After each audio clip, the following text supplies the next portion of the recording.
Yan. Ito, pag sobrang taba, babawasan mo siya. Lahat ng tatanggalin mo, kanan ka, nasa kaliwa mo, para may tagahawak. Yan.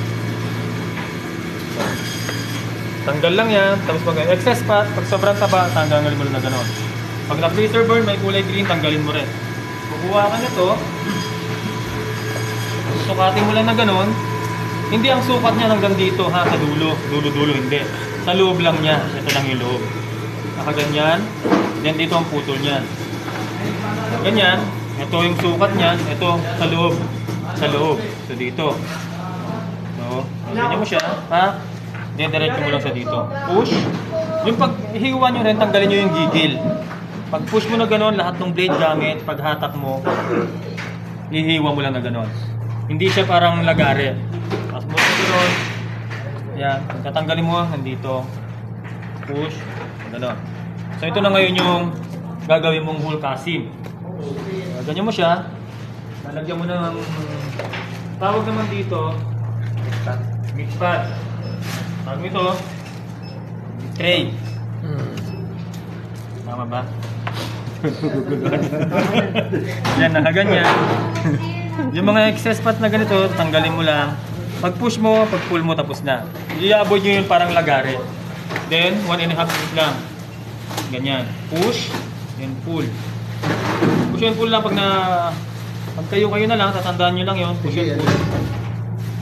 Shoulder. Full casing. Full casing pag buo. Push, then pull.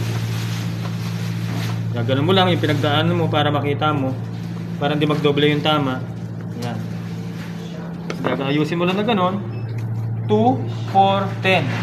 Yun yung sukat niyan. Tapos na ganyan. Pag hindi pantay, wala kang pang gagawin kundi umupo. Manood. Kumuha ng gin. Manood ng TV.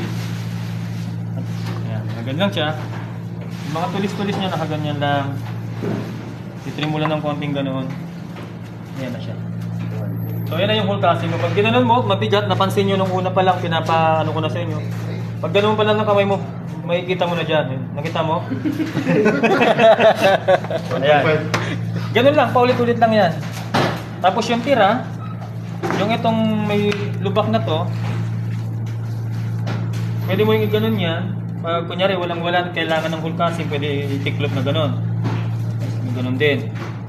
Pwede na to dito mo na makukuha yung minudo mo, saka yung adobo cut. Huwag kang kukuha ng adobo cut dun sa mataba.